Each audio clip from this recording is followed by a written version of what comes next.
Well, welcome everybody to a new episode of the Art Business Podcast. My name is David Bellingham. I'm the Programme Director of the Master's Degree in Art Business at Sotheby's Institute of Art in London. And my guest today, I think, is it's very apt that this is International Women's Day. I'd like to congratulate all women out there, including my mother, rest in peace, who brought me into the world for better or worse, but all the women, all my sisters, three elder sisters, all the women I've ever known, and particularly my women students. And Sharon is a woman. So Yes. welcome, Sharon, and happy International Women's Day to you. Thank you. Thank you. I appreciate it. And it's very fitting because I think we particularly celebrate the, if you like, the potential talent of women today. And Sharon is a highly talented, if I may say so, entrepreneur in the realms of technology, business, and art, which is why she's agreed to come on the Art Business Podcast today. And the link, I guess, with what I do is that Sharon, in 2016, nearly 10 years ago now, time flies, Sharon studied with my esteemed colleague, Jeffrey Bollerton, who runs a semester certificate course in art and business, where I believe Sharon, oh, anyway, welcome, Sharon. Thank you. Thank you for having me. It's a delight. And where I believe you study both the history of art, you have a little bit of history of art, and as well as business, because I think it's primarily intended for people who don't have any art historical background, but have quite a lot of business experience and don't perhaps want to go the whole way of the master's degree, but they want a shot in the arm, if you like, to understand the art world and the art business world. I know Jeffrey's course is really, really good. And Sharon pursues research in data science, and she is currently working as the co-founder and director of a company called Finance, which I will put a link to that in the literature accompanying the podcast. I think probably the most spectacular thing to date, other than Finance, that Sharon has done, in my opinion, is actually establishing the Modern and Contemporary African Art Department at Sotheby's London in 2016 again. Yes. And selling over £5 million of African art during her tenure there, and breaking 25 world records for African artists. So congratulations again. Thank you. Thank you. So diving straight in as usual with the Desert Island Disc question, favorite city, Sharon, and reasons why? That is a hard one. I'm someone who's lived in multiple cities in the last few years, from Ghana in Accra to Toronto to London, but also traveled to Dakar, was in Nantes in France. Love New York, been back and forth in New York where I currently live now. So it's hard to pick one, but if we judge by where I am currently, I would say New York is up there, just for the access to a myriad of cultures and people from different backgrounds and art and business and technology all in one place. But definitely have a love for different cities. Every time I travel to a new city, I tend to go to a museum. I love visiting museums in Lisbon. So definitely, it's hard to pick one, but yeah, I definitely someone who appreciates the variety of cultures and the arts. I think it's a great answer because you're not pinning one city down, but you're basically talking about like an international, indeed global art Yeah. world, both northern and southern hemispheres, and you obviously know how to enjoy every city you go to.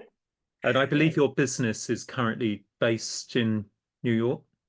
Yes, we're headquartered in New York. Yeah, We have whereabouts? so we're in the Midtown area, so on the west side, Lower Midtown around Bryant Park. And I am up further up in Manhattan, so it's a really nice commute. Some of our team members are also in London, so we have a cross time zone, multi-time zoned workflow. So yeah, between New York and London. Fantastic, fantastic. And I know you come across to London, and I hope that we can meet next time you're across. Definitely. So and then outside of cities, do you get out to the beach, to the mountains, to the countryside? I love nature. I love to go visit and travel, like, go to a different hike and enjoy the outdoors. I can't say that there's very much of that in the city in Manhattan, but definitely there are some well taken care of parks and recreational areas. I must admit I haven't been out in nature as much as I would like to. But yes, when I get the chance, I do. When I was in London, I mean, London is a city where you have, more parks between cities, between buildings, and as you travel towards the west or the east side, there's a lot more space. So I miss that about London. But in New York, it's a bit more of a concrete jungle, as they call it.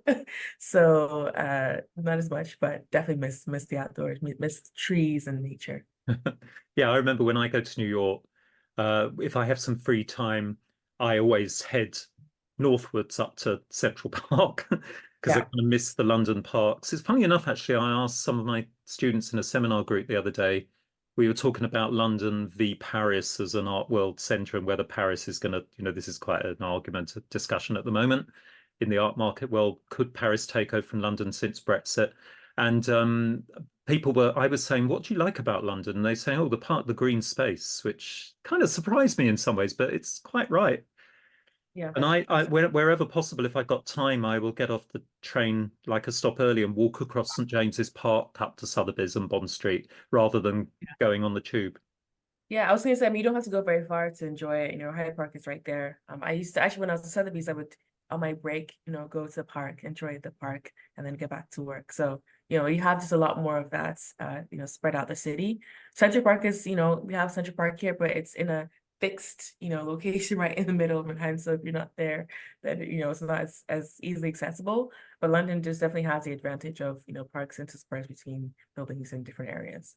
Yeah, no, I think that's right. And of course, the other great thing about Central Park is that if you're into art, you combine it with visiting the Frick, which obviously is closed at the moment. I think about to reopen. Actually, one I remember, listeners will also probably have read in the news that I think Sotheby's, the auction house in New York, has now moved into Yes. the old Whitney, which yeah, and which the Frick was at temporarily. Yeah. Is that right? And then Yeah. Frick will open again. And of course, you've got the Met Yeah. Museum Yeah. in the same spot. And of course, the Guggenheim. We could just go Yeah. on and on. And then the commercial art world, some of the posher, if I may say, gallery spaces are up in that region as well. A little bit like Yes. Mayfair in London. There's the High Line, which I highly recommend. Oh, The High Line yes. is essentially a bridge that you can walk along, and it's around the Mhm. Chelsea area. And as you walk along the High Line, there are galleries that are interspersed in that area. So you can actually get off the bridge, go enjoy the galleries, come back up. And that High Line itself has, greenery and some art actually on the bridge itself. So definitely recommend that if you want to enjoy a mix of nature and art and the city all in one. Oh, thank you for that recommendation. Yeah, and it's one of those. The High Line is something I always forget things in New York, and I think, oh, I Mhm. can go to the Met, and then I suddenly think, oh God, there's the High Line, and as you say, every now and then you can come down off it Mhm. and go into you're right above, I think, the Chelsea galleries a Yeah. lot of the Yeah. time, commercial Yeah. galleries in particular. Yeah. And of course, you've got the great art garden designer Pete Mhm. Udfeld, who designed all the kind of greenery along the old railway track, which is the High Line. And Pete Mhm. It's Udfeld designed the gorgeous. garden in Hauser and Wirth, Somerset, which was one of the first big commercial galleries that moved out into nature. That's amazing. Yeah. And they also have some sculptures as well that have been installed there from different artists. So it's if you're not able to get down there, you can still enjoy some of the art along the bridge as well. I think it's been added to all the time, isn't it? And Yeah. as I understand it, I think they're about to copy that idea in Camden in London. Oh, And really? yeah, I think there's plans. Should look at people should look it up. There's plans to actually have a equivalent of the High Line running across Camden. Um, Interesting. yeah, there you go. And what about architecture? Is there any kind of particular building that you remember through your life walking into and just being moved by, or? finding Mm. incredibly interesting? Architecture. I mean, it's funny you ask. My dad's an architect, Oh, right. Yeah. and so his career has really been a mix of arts and architecture. Mm. When I think of buildings recently, well, if you go in the city, if you go to 34th Street, there's a really huge building that actually has been closed because it's a bit of a hazard. If you go too far up, you can fall. But Oh, some people goodness. are not allowed to go up. But there's really nice architecture at 34th Street. When I think of architecture, funny enough, I think of Richard Serra, and his sculptural works. Um, the texture of the rust and the metal is something that has always I found really fascinating. Um, Recently, a lot of the architecture I see, and of course, skylines and huge buildings. Mm. When I think of creative, artistic approaches to architecture and the texture of buildings, definitely Richard Serra is something that comes to mind. Absolutely. And of course, Sarah, particularly in the Guggenheim Bilbao, I don't know if you've been there, but his works take up half of the museum, and it's literally like walking down these alleys of caught still metal, which he likes to use. It's It's impressive. incredible. During the Sotheby's Institute program, we actually went to see a show I think it was at House and Worth. I went with one of my colleagues from the program, and we took pictures exploring the installations, and definitely was one of my favorite moments of the program. We have a couple of Richard Serra drawings, amazingly, like geometric drawings signed by him, like limited edition on the walls of our office in London. Okay. So Amazing. yeah, they and thinking about New York actually, it it's on the skyline. I'm afraid I'm going to be boring, and I can't. I still love the Chrysler Building in particular, and its kind of architectural details. It's probably something you're just so used to, you probably don't notice anymore. Well, I think one of the great things about New York is when you are in any particular area, you can actually get a mix of historical relevance in the buildings. So Sure. there's a part of the city that I like to go to. It's around 59th Street. And if you go at the top of one of these hotels, and if you look around, just look around the 360 view, you can see newer buildings, older buildings, pre-war buildings, and they're all mixed together. And you get a taste of the history of the city through the buildings that is, across the neighborhood. I think that's one of the great things about the city as well, being able to appreciate the architecture and the history of the buildings as well. No, definitely, definitely, and of course also interiors, and the most obvious one for me is Grand Central and Penn Yes. stations. They're just really remarkable. I mean, if someone Yes. says what would you recommend I go to when I'm in New York, I say make sure you go into Grand Central Yeah. and the Oyster Bar. Yeah. Yeah. Which is fantastic. What's lovely about the Oyster Bar is everyone goes on about it, but it's just so, if you sit at the bar, it's just so rough. It's not like a posh place. And you can eat the most amazing oysters, have banter with the kind of bar people, bar staff, and, drink champagne, or in my case, non-alcoholic champagne, Yeah. Yeah. It's very nice. And I guess the romantic idea is it's before you traveled, you would go and do that. What about music, Sharon? Do you have eclectic taste like most of my guests, or Yes. So music is a big one. I studied music in school and I play instruments as well. I play the piano. I actually kind of got a new piano. So my fantastic. piano and I play the saxophone. So definitely had a appreciation for the theoretical, side of music with composition. These days I still listen to a lot of different things. So I'm right now into bossa nova, Afro samba, jazz, Do you mean classical. do you mean just listening or dancing? Well, uh, well, yes, both and singing actually, all three of them together. But yes, I appreciate all three of them, and yeah, And of yeah. course, So New York actually, again is a great place for jazz. I think I was speaking yeah. about this on a former podcast as well. Mhm, And anyone listening, if you want to actually see what I think of as kind of authentic New York, mhm. Greenwich Village is a good place to go, and just go into any of the jazz clubs. It's pretty expensive, and but people are very friendly there, and it's a great scene. And you can see traditional jazz, you can see really contemporary jazz, and so on. Do you actually perform? Do you play anywhere yourself? You're the second person asking me this. I will. I actually plan to soon. I just want to get practice a little bit more, and then I'll definitely, step out and start performing again. Yeah. Um, but yes, definitely something in my plans. There are a lot of really good jazz clubs as well if you go up, so around the Harlem area. There's some Yeah. in Brooklyn as well. Mm. So you'll find some good ones in the neighborhoods that are not as frequently visited. Yeah, as a tourist, of course, I go to the obvious sort of places, if you like. Well, you have to start somewhere anyway. And then the most difficult one is art. I mean, obviously, it's a stupid question to ask my guests, but I often say, someone puts a gun to your head and say, right, you have to pick a work that you'd have on your desert island. Can you think of maybe an artist or maybe a work?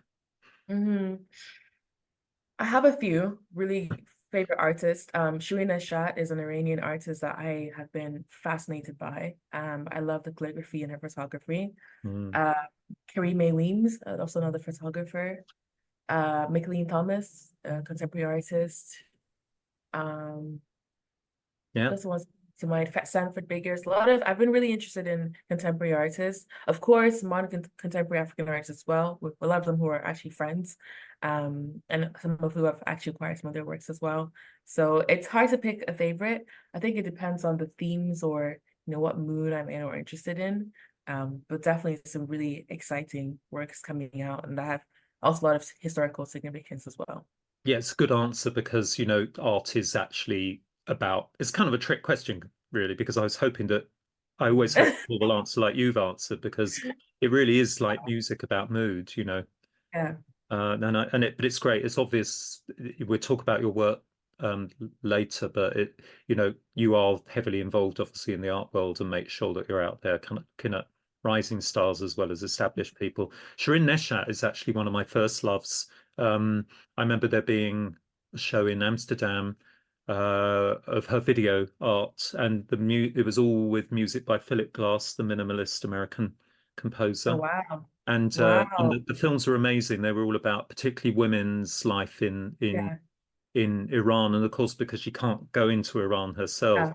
because she's quite a critique of that what she sees as a very more patriarchal system, if you like, than Yeah. some. I think she has to make the films like in equivalent places like Morocco, North Africa, if I remember Mm, rightly. But they're incredibly and listeners, if listeners, I think will recognize her work, as you say, with a lot of calligraphy, a lot of self-portraiture in it as mm. well. It's absolutely breathtaking. I saw her work in Venice. I've seen it actually quite a few times in Lisbon and in Venice. In Venice, it was an installation, and it was several feet high. So actually, it was it was the high ceilings, and they had photographs along the wall. I think it was easily over 100 photographs, large scale, Mhm. and it's just incredible. And just there was also a film installation as well, one of the rooms. I think she's an artist that is incredibly brave, and even in her style of work very sometimes simplistic in the last lack of color, black and white, but Mhm. still really with the high contrast photography, it just really takes like, it's capturing. Uh, Yeah, I You see don't how I'm a you don't fan. you don't own one though, do you? I don't. I I'd love would love to, not yet. I would love to. to. Yeah, when the opportunity arises. Absolutely. Yeah. So after completing your Bachelor of Communications degree at Queen's University, Kingston in Canada, you then appear to have moved to France to study marketing. I think probably at Mhm. Audencia Business School in Nantes. So it was a Bachelor of Commerce degree. So it Oh, was sorry, I thought COM. Of course it is. That's how naive yeah. I am. So that's how it mixes together. So it was a student Bachelor of exchange Commerce. Yeah, program. Yeah, as part of the commerce program. sure, So sure. Queens has a relationship with Audencia, and so I had an exchange during my Oh, I third year. see. Yes, I So see. Yeah, yeah. because our MA Art business program, I think we've stopped it now. I don't know why, but we used to have for many years we had Audencia students coming from Nantes to study for a Mm, week. They'd study the art market with us in London for a week, and that I went to Bilbao with the leader of the program, and that he was taking his Nantes Audencia students to mhm. Bilbao to look at public not-for-profit sector art institutions, and he invited me out there. Oh, And that's when I saw the Guggenheim Bilbao. mhm. Have you been to that one? All I these have not Guggenheims? yet. Yeah, Not yeah, yet. yeah. And now I hear really good things about Abu Dhabi, the building in Abu Dhabi, the good Yes. thing. Yeah, yeah. Yeah. So all of these places that we need to get to, really. Yeah, need to Um, tackle. and yeah, so um, at some point you combined your academic background in commerce and marketing with art. Because in 2016, we've already said you studied for the certificate program in Yeah. art and business at Sotheby's Institute of Art, and that was in London. And in the same year, I mean, we're kind of repeating myself, but you joined the African Modern and Contemporary Department at Sotheby's London. Now, have I got that right? Or because I think you might have actually helped to establish that department. Yes, yeah. So when I was the second person to join the department Okay. after our head of department, Hannah Leary. So Mm. we built everything from the ground up. And if you imagine Sotheby's as a really old institution with its own, practices and business structures, there really was nothing. And we had to, create our own client lists, get work to be consigned for auction, our own marketing material, standardizing the cataloging format, marketing partnerships. I brought in Morgan Stanley to sponsor one of our events, and just a lot of work on the ground to establish a space where we could present these works and also build the client relationships to, earn that trust and to be able to, participate in the market in a meaningful way. And it was a really exciting opportunity. Essentially, I mean, the reason why I got into well, so I've always had a passion for art, and while I was studying business, I wanted to look at ways to work in the arts. My dad did not want me to work in the arts because, for Mm. obvious reasons. But I was always fascinated about how the market worked and how the business side of it functioned in terms of sales and the economical structures that held up the art world. And so over time, I'd worked in different places like Studio Museum in Harlem, Creative Time. And I was actually working on an art fair project in Accra when I started talking to Sotheby's. And so Sotheby's was really a part of that journey in terms of exploring ways in which we can look at the commercial side of the market. It may seem a little bit too commercial in terms of thinking of the art world. I know we like to think of the artwork, but essentially, I mean, it's an industry where there is the money side of it, and then there's the art side of it, and the money side of it funds the art side. And so understanding how these economical structures work has been a fascination of mine, and exploring that with technology has really been where I've been really passionate.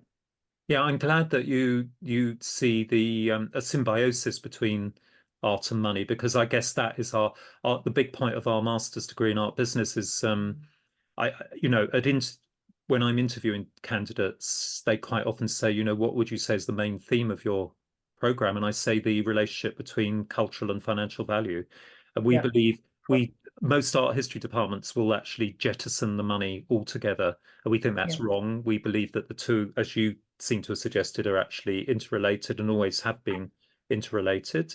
So that's quite nice to know. And what I was going to add actually is that you probably know this that in a couple of weeks they've got the April sale of the modern contemporary African art at Sotheby's in Mm. Bond Street, and when we get back from the European Fine Art Fair in the Netherlands next week from a study trip, where I'm taking a group of students and we're going to be shown around by the current specialists. I don't know which one yet, but I don't know whether you still keep in contact with them. Mm. Hmm. Yes, definitely. I mean, there've been changes since then. The contemporary African art department has been actually added into the contemporary department in general. So Oh, there's definitely been some restructuring. So if it is a contemporary still, then you would be meeting with the contemporary specialist, definitely. That would be taking you around. Yeah. yeah, yeah, no, that's interesting. And I would also say that it is a wonderful opportunity to visit the preview of all these exhibitions, but Yes. particularly I think the modern and contemporary African art, because it's so difficult otherwise to see that amount of material from Africa anywhere else Mhm. in London. There are other commercial galleries, like I did a podcast with what used to be Signature Gallery, Davis Street Yeah. in Mayfair, with Khalil. And as I understand it, I must look it up again, but he closed that gallery down, but I think he's opened another one Mhm. and it's something to do with the England rugby union player who's an art collector. Just Oh, trying to wow. remember, is that Otobi or something? Sorry, it's gone right out of my Yeah. mind. The Okay. name sounds quite similar to yours. Mhm. Otoji. Otoji. And Okay. amazingly, he's a kind of macho rugby player, but he's a great art collector apparently. Yeah.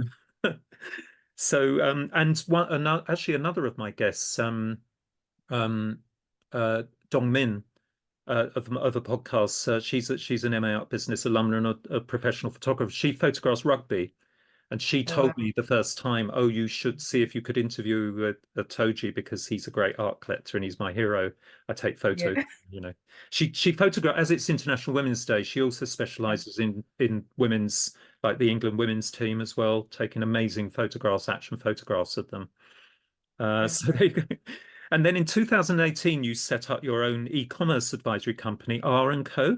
Mhm. And that was followed in 2021 by another company, this time I think for software called ORBT, OARBT. Yeah. And both of Orbit. those were based in New York.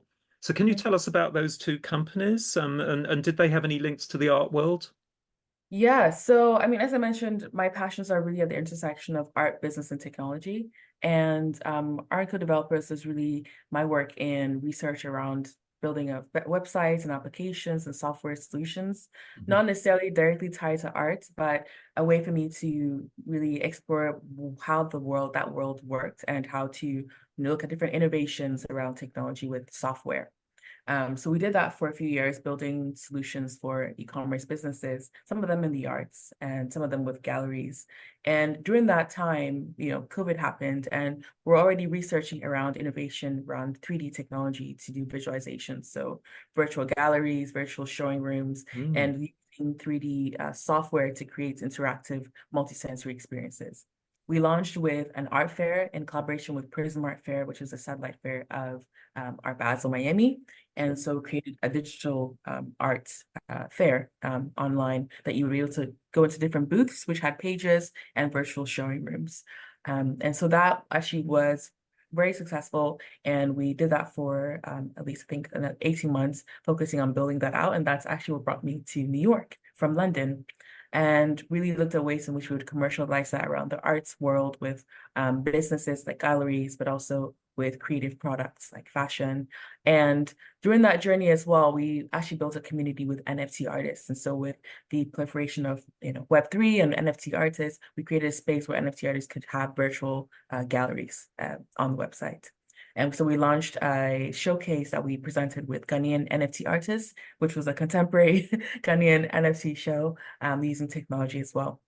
And since then, with the research that we've also been doing around technology and data, built Alt Finance. Alt Finance really just started because I had a client that was a wealth advisor at Coutts Bank, actually, and had asked me some questions about valuations of the banks he work. And I thought, well, I mean, you're an established institution, you must have data. Where's the data? How do you usually get insights on this? And it turned out that the most recent attempts to research the market was a 2019 PDF report on passion investing in general. I thought, well, I mean, the market has changed a lot since 2019. So, I mean, it sounds like they're far behind.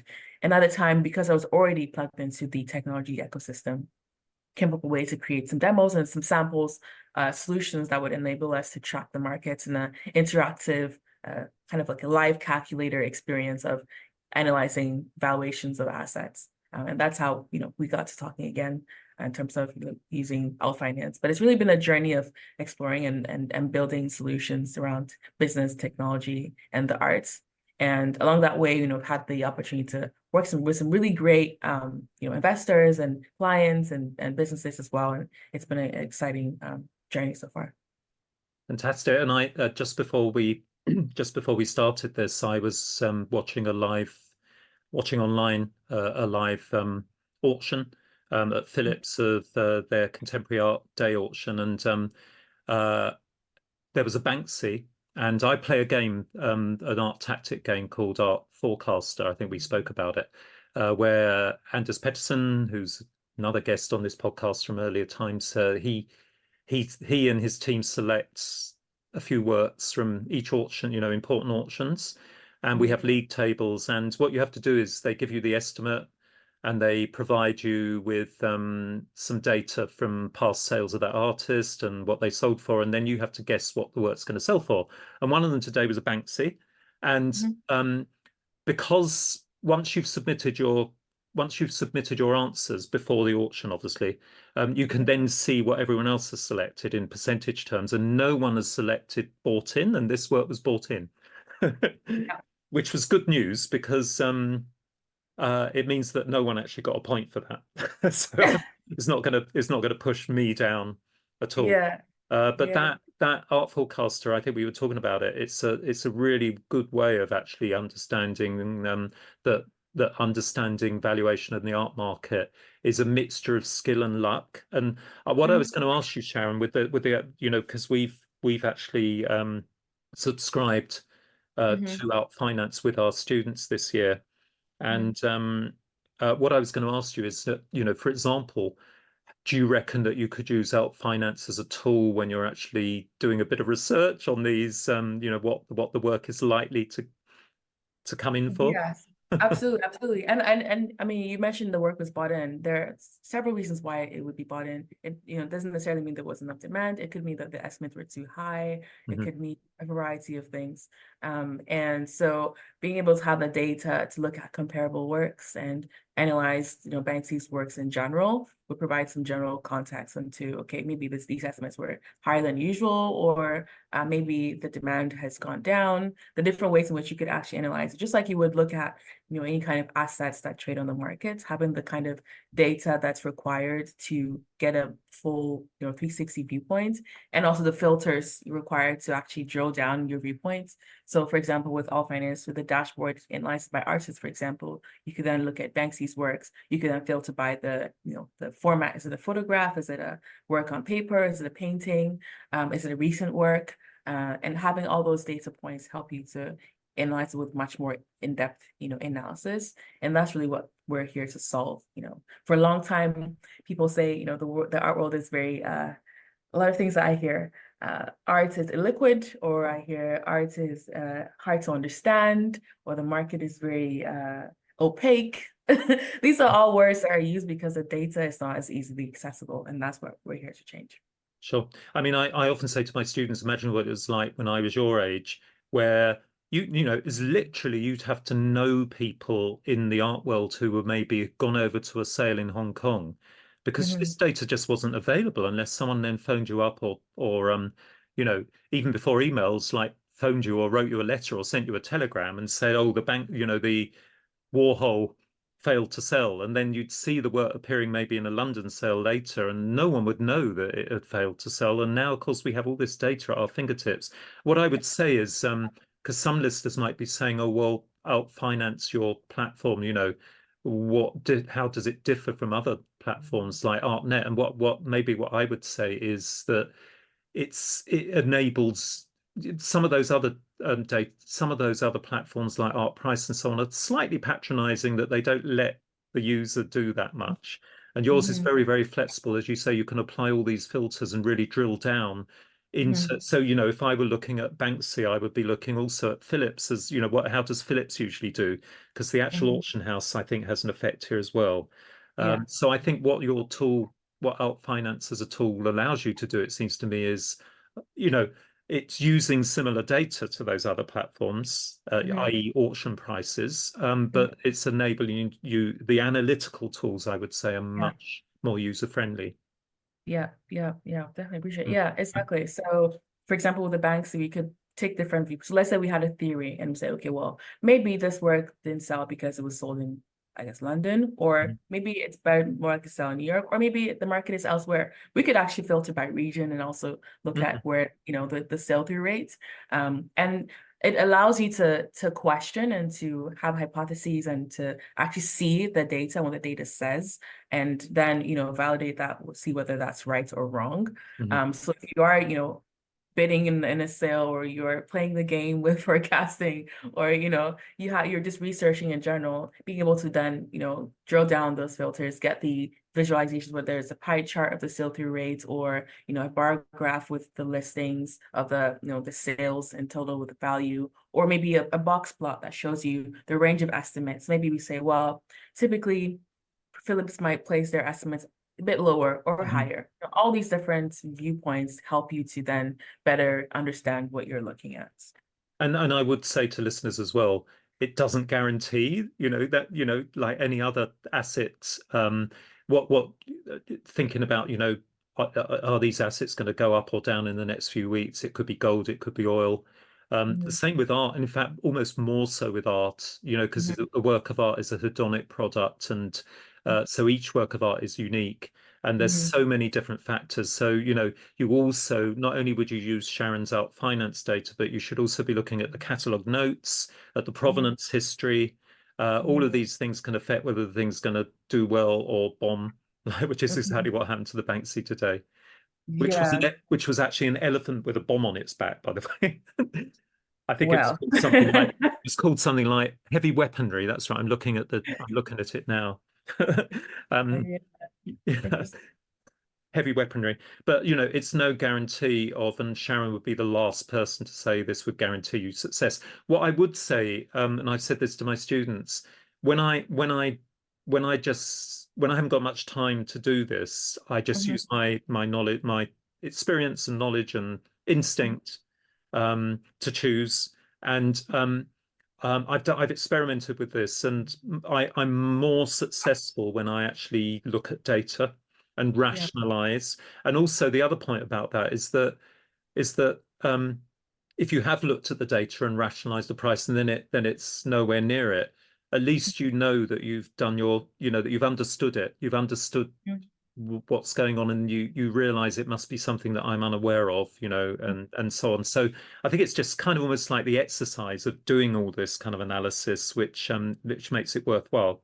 Mhm. Yeah, and I think if you really think of it in just terms of like pure economics, supply and demand meet, right? So based on the pricing, you have more people that demand or a few people that demand, and an item being bought in is really a reflection of the supply and demand at that price point, right?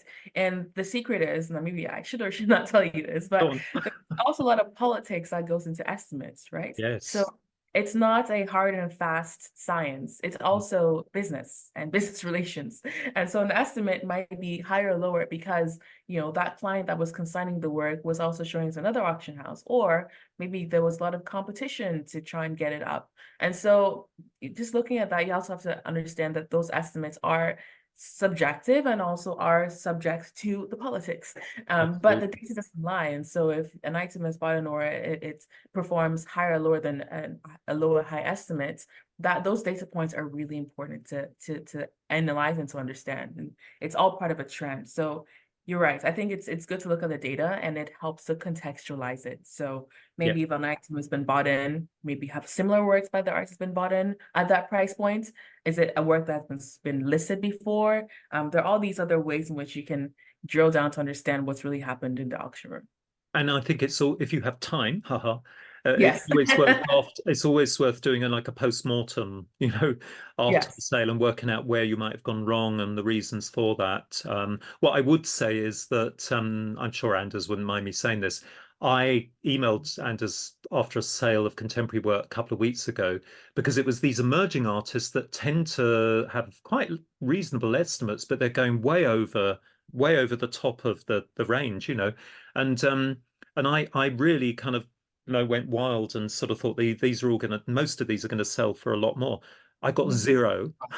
I didn't get any of them Wow. right, and they were all selling at the low estimate Yeah. or being bought in, which means not selling. Yeah.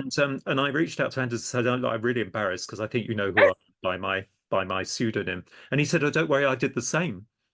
So, Yeah. and Yeah. Anders Yeah. Pettersson, I'm not claiming Yeah. anything for myself other than, teaching for many years, but he's a real Yeah. expert, so I'm sure he wouldn't mind me saying. And I think he told the students that David and I bombed, but then like yesterday, I got like 7 out of 9 or something, so Wow. and I was probably a bit more thought, so you learn from that. And of course, what was Mhm. going on there, it was probably something to do with financial confidence. We forget that these people are probably, they may just have money to throw off the top of a building, but a lot of them are actually having to be very careful with what they spend their money Yeah. on.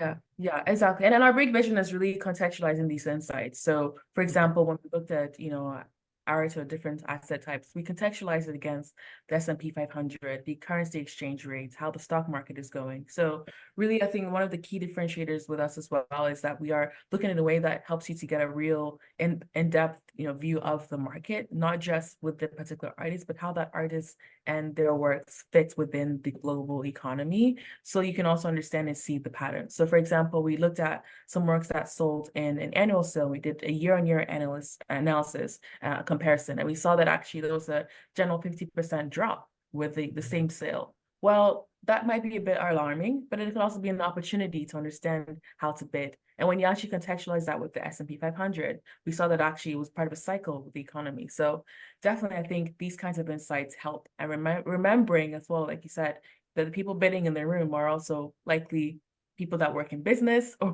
people that are investing their income in more conservative or more adventurous ways. It also helps to make sure that we are removing the subjectivity out of the data and understanding it from a more objective viewpoint. Yeah, and of course, when anyone who hasn't been, any listener who's never been to an auction, it's not quite enough to watch online, although that works very well. And you begin to understand the auctioneer's behavior. You almost get a sense that the auctioneer has been told by the specialist department, we haven't had any interest in this, so we don't. You can almost tell that they've been given that information, I think. Or when they're I shouldn't be giving all this away, should I? But when they're Yes. hesitating, it's because probably one of the specialists has told them, "Oh, we think that someone is willing to spend." And Yes. there's all that insider stuff going on as well, And I always joke with Anders and say I'm sure that the kind of A-listers that are kind of at the top of the art forecaster league, I bet they work in auction houses and they just know something's going to BI. Or Yes. I mean, I also I go to see I still go to watch auctions, and I can tell when something is going wrong and when something's going right. Yeah. And I don't know if it's because just knowing the signals and being familiar, you can tell when, this is something's a huge disappointment Yeah. when it's exceeding expectations. Yeah. Definitely, you're right. It's a fascinating thing to watch and to be part of. You feel the anxiety in the room, you feel the excitement in the room. Yeah, it's like mysterious, but also you can actually read between the lines. It's really fascinating. And in terms of the technology, I noticed that, at the start of COVID, I think they did start this beforehand that you could watch the live auctions, but it tended to just be a single camera on the auctioneer. And now, Mhm. particularly, no, actually all of Sotheby's does it as well. They have multiple cameras. Mhm. And I think that I think that they can't show clients' faces, obviously, for Yes. Yeah. confidentiality reasons, but they do show people working there on the phone and so on. And Yeah. I would say to listeners to learn about how this art market works. The more of those you watch, and the more kind of you understand the body language, if you like, including the auctioneer and the vocals, the more you Yeah. understand. It's part of this huge jigsaw that you really need to understand to really understand the art world. And it's very hard to teach that. I can talk about these signs to watch out for to students, but it's up to them to go and Mhm. actually. And what I was going to say is last night I noticed Christie's in London in their big contemporary, modern contemporary, and then they had a surrealist sale. Um, they'd arranged the room like a bull ring. So the people sitting in the room, the clients were in, it just looked like an arena, like with walls, and the people on the specialists on the phones doing phone bidding, they were up above like the audience, and the clients were all down. And I'm sure there was a psychology in creating like a bull Definitely. Definitely. ring. Definitely. And It's fun. the Yeah. other thing, of course, that we forget is that when it actually comes to it, um, there's a lot of adrenaline, as you say, flowing with the people who are bidding, and they can become totally irrational in what they spend, Yes. and Yes. spend Yeah. far more than they wanted to. Yes, it's the competition. You don't want to lose, and Exactly. if you want the work, I mean, I was bidding on the work that sold for over 1 million. It was one of the world records for Ben, and Mhm. talking to clients, and the client says, the client will say what they want to bid, and they want to win that work, and it becomes a thing of an ego thing. Okay, we bid now. Okay, the other person wants this. Do you want to bid? Okay, do you want to bid? And then you just keep going, and it's who has the biggest ego and the biggest bank accounts. Absolutely. And you actually see people hiding, the specialists are hiding their mouths like Yeah, footballers do, so you can't yeah, see what their tactics yeah. are. It's Good fun. hilarious and well, just very interesting. I heard a story, and I don't know how true this is, and I can't quite remember what the outcome was, but I heard a story in the early millennium that when people, Middle Eastern people were building up their museums, like the Qatar museums and so on, with endless money, and there were two different sort of emirate nations, I think, who'd just been basically told, um, "I just want that work." So there's two people basically having to keep bidding higher and higher because both of their clients have told them there's no end. And I never know, I don't know how true that story was, but I can imagine that could well be true, you know? When are Yeah, you going to it's a stop bidding? it's a dangerous game because at the end, if it goes, really high beyond a point that you didn't expect to spend and you win it, okay, you won the competition, but now you're paying a lot more than I, you spent. So it's like we have really the phrase buyer's regret, don't we? right, right, Yeah. right. Yeah. Um, I mean, we've all yeah, done it, haven't we? We've bought things at face value because we've been in the store and it's very seductive. And the next yeah, day you think, oh, I wonder if they take it back. I've spent too yeah, much money. We've all been there. yeah. And Sharon, we could carry on talking about the auction psychology for ages, but I guess the point I'm making, and I think you'll agree with me, is however much data you use, I think the interesting thing is you understand what's going on more, but you Mhm, still is still no guarantee that you're gonna. If it was, obviously we'd be billionaires mhm, if we knew it was going to be right every time. mhm. And so what I was going to ask you next is, and you may be a bit embarrassed by this, but could you tell us about you've won some very high awards in your career to date. Could you tell us about some of the awards you've won? Okay, so Or maybe just one if you're recently, too embarrassed. yeah. So recently there was the 100 women female investor 100 female founder initiative that was presented by Natwest and Coots Bank. Mhm, And so they picked female found business people in the UK. And so I was in the top 10 of that list, which meant that I got the opportunity to develop some really close relationships with people at Coots and NatWest, which is actually how All Finance was born. And so we've had that recently. And we've also been part of different accelerator programs where we've been awarded funding. We just got out of Techstars New York. And actually, there's another one where we just got into, which hasn't been announced yet. But it will actually gives us the opportunity to work with different financial institutions in the US. So banks and insurance companies that will be using our product as well. And so, yeah, definitely been lucky to have some of these opportunities. We did our launch at TechCrunch Disrupt in San Francisco in September last year. And so we were awarded recognition there on the fintech stage as well. mhm. So it's cool to know that we're building something that people want, that the market is excited about, and that we're getting new opportunities to continue to expand our impact with what we're building.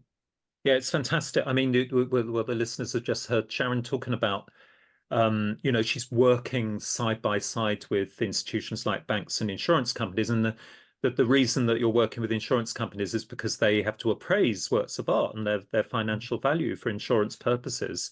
Yes. And that's something that's traditionally, I believe, done by the big auction houses. But I guess that's quite interesting that they're reaching out to you to use your tools Yes. to Yeah. maybe make Because their own, decision. yeah.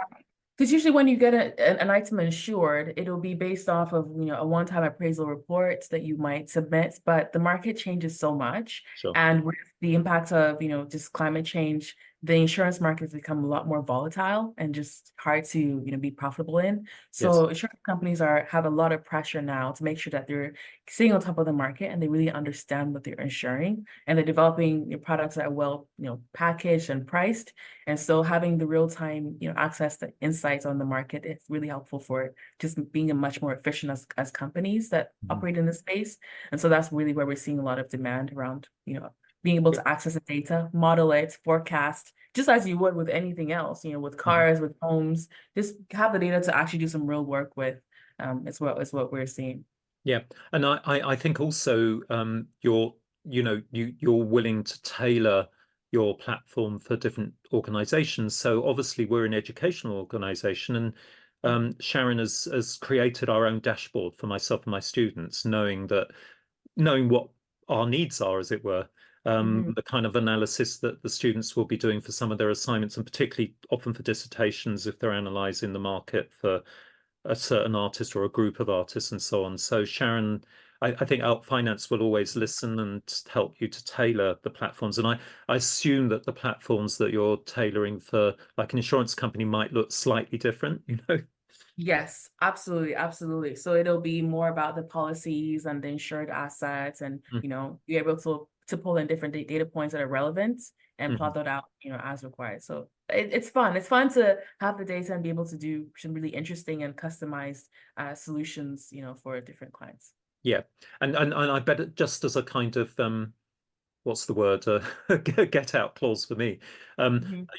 I've guests of this podcast have been from many of for some of those other platforms, including like Sebastian Duthie from and Veronica from Art Market Research. And Mhm. their specialism is really, and I know that they work together with similar organizations particularly in the Mhm. UK rather than New York and the US. And Mhm. their specialism really is in creating like sector indices, and their data goes back to the 1980s. They've been around a long Mhm. time. It's Mhm. Sebastian's dad, Robin Duthie, was one of the first actually to write a book about art as an investment. So, Mhm. there's lots of other platforms out there, but I think they all have their Right. specialisms, which, um, and as I say, what really impressed me about Art Finance Sharon's is the flexibility of it and the ability for the user to understand, that they can do their own analyses very, very easily, you know. Okay. So yeah, and I think you've also won awards for yourself, like 30, was it 30 under 30, the Telegraph, like a Forbes award, Yes. Telegraph award, Yes. I think. Yes. So that's Apollo. I tend to like put them in back. Apollo magazine, there was a top 40 under 40 art and tech, and That's right. then the Telegraph and Natwest, which was top 10 in the UK. Fantastic. Yeah. Yeah. Apollo, of course, the art magazine. Yeah. A Yeah. good one, by the way, for people who are interested in they tend to sort of feature interviews with collectors, art collectors. I Mhm. don't know if they're still doing that. I haven't looked at Apollo for a bit. Yeah. Let's get a copy. And then what I was going to ask you, well, we've already talked about the added value that your platform services offer, like banking and insurance institutions. Do you also have art collectors? As obviously it's confidential, you can't name any names, but do you also have interest from big art collectors?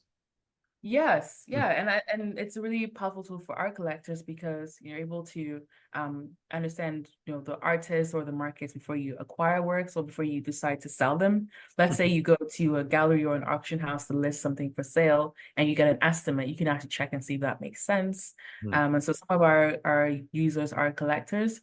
Some of our investors are also collectors. So there's really nice connection with the art business market and what we've built.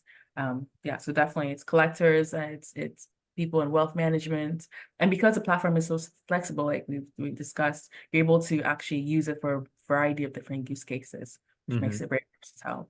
Yeah. And I guess you have to warn them what we've been talking about, that there is this, I think Anders calls it the X factor, that there's an X factor that adds to the financial value, which can't be Hmm. valued, just the sheer Hmm. enjoyment of the work of art in your house or on your wall, Yeah. in your garden, which you can't really put a price on, but it's part of what makes Or studying maybe like it's the special. art market so interesting. Um, Mhm. can you tell us about day in the life of working in art finance? I mean, like a typical day, from getting up and getting into work, what kind of Yeah. activities you're involved in a day? It varies. For me, especially varies. Mm, With our data scientists, it's a lot of, running queries. We have our databases where we store the data. And so we're running different scripts to gather, clean, structure, and train the data. We have AI models that we've been building. So a lot of it is technical. I know art is creative and it's arts, but actually the back end of it is highly technical around the data side of it, sure. cleaning and all that. For Mm, me, especially because my role is quite far-reaching in terms of managing the company. A lot of what I do is pitching, presenting to different partners. Yesterday I had some business meetings. Today I have some more. We're working on a new partnership. So it actually quite varies around like strategy with the technology, bringing in new clients, bringing in new team members. We have some new team members coming in actually, mhm. which are specialized in business intelligence. So we're super excited about that. So it can be quite, it can range, but definitely some long days because you have to put in the work. But also some fun moments where we get to enjoy and celebrate in what we've been able to achieve so far. Brilliant. And how much of this, what kind of percentage would you say is done online, and what, how much of it is done maybe having coffee with a client, with a potential client, or having lunch or dinner with them? Do you do both of those things? It depends. Lately, it's been a lot of meetings in person. Yeah. Um, and then we have quiet moments where we focus and we're head down. Top of the year was mostly quiet. This month, especially in the last 30 days, has been a lot of meetings in person. Hmm. And also depends on where people are and what the cycle is. So now people are coming out again, having meetings again in the city. So of course, get to take advantage of that. And then around, the quieter periods of the year, we tend to be focused on making sure that we're closing up what we've been working on. So it tends to vary as well. Sure, sure. And you've already said something about taking on some new business tech people. Mhm. Can I ask you how many you employ, or do you outsource work, or do you actually have some full-time employees? So our team is actually expanding at the moment, which is exciting.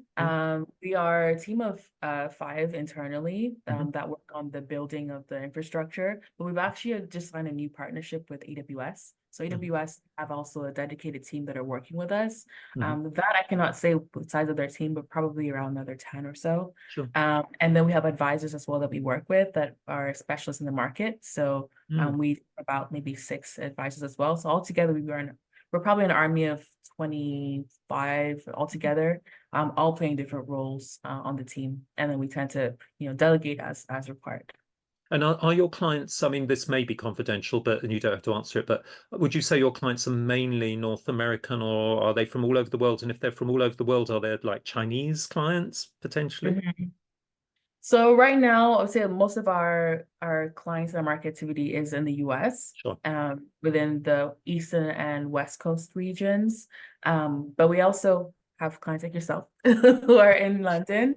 And Um, education. make make up a sizable amount as well. We're working on some new partnerships actually to extend and establish presence in the Asia Pacific region. So that should probably come to life probably in the early part of the summer. So towards that end, we will start to publicize that as well. But for the past, 6 to 12 months, we've been focused on North American region, and Europe together. Sure, sure. And just going back to where you were saying part of your job is pitching the platform to people. Mhm. I remember we had a meeting with my director, Dr. Jonathan Wilson, and he was he I think he follows you now on LinkedIn, and so he was very impressed by your presentation, as was I. And we look forward to kind of continuing to work with you, obviously. And I guess the thing for the students is that, and this is true of our subscriptions to rival platforms, if you like, such as AMR and ArtNet and ArtPrice, um, that that that they become aware of those different platforms and then continue to use them, and hopefully will start Mhm. paying you when they have their own sort of art businesses when they graduate. I guess that's kind of the idea of what we're doing as well, to let students see what is available there, but also it's just so useful for them when they're actually doing their academic analysis of the art market.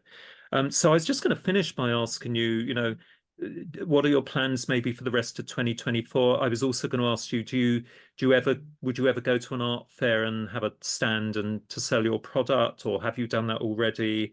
And maybe can you, well, let's try that first. Do you get out there to art fairs? Do you need to do that to market yourself?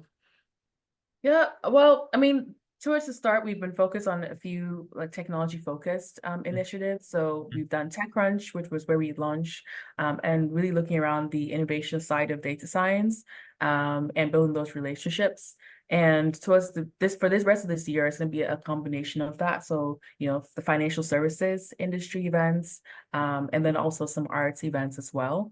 Because we cover a variety of asset types, it ranges across art. It also includes classic cars, luxury products. We are looking at the market activity of these different types of assets. So we actually get the opportunity to show at different types of events. Mhm. Once we publicize where we're going to be this year, I'll be able to share more of that. But most of this year has been really focused on planning ahead in terms of strategy and making sure that we are, lined up to execute on some of the key goals that we have set up.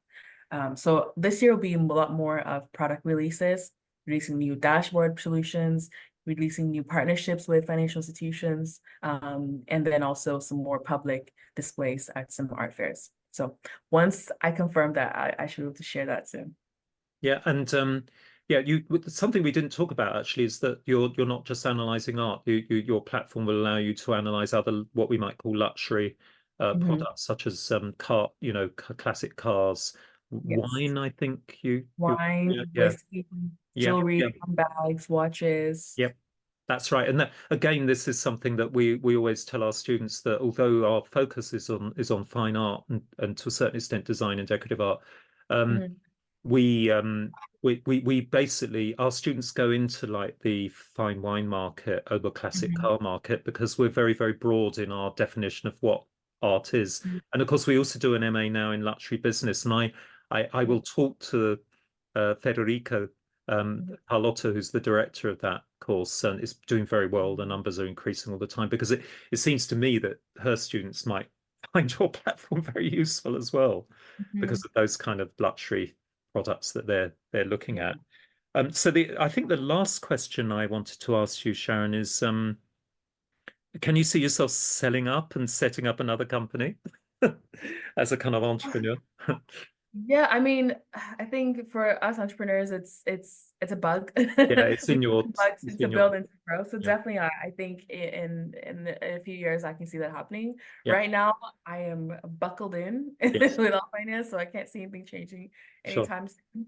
And I fundamentally believe that we are building something that can be an underpinning, a structure that can help to support a lot of solutions, financial solutions, whether it be, financing, insurance, credits, risk, and really be the Bloomberg of this industry. So I think it's going to take a while. It's going to take a few years, so we're not going anywhere.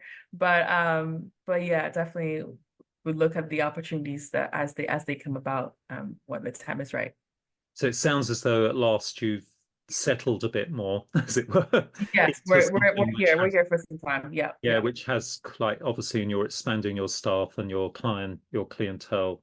And so I just, maybe end by just wishing you the best of luck in the future, thanking you for being so willing to help with the problems and solutions of the platform that myself and the students have. And I think there's obviously a future to use this more and more, maybe get some feedback from the students and so on. Um, so um, so Yeah. thank you very much for being a guest today on International Women's Day. That was just a Yeah. coincidence. I didn't sort of, Yeah. select Sharon Got it. because it was International Women's Day. I suddenly realized it was in my diary. So that's a nice coincidence. And I'd like to wish everybody out there, particularly the women listeners, a happy International Women's Day, and looking forward to next year as well. So Yeah. we're off to the European Fine Art Fair, the major world's classic art fair in the southern Netherlands, and then we're going to Amsterdam next week with the students. And then when I come back, I'll be recording another podcast, but it's a secret what that's going to be. So thank you to all the listeners, and thank you again, Sharon. Thanks for having me.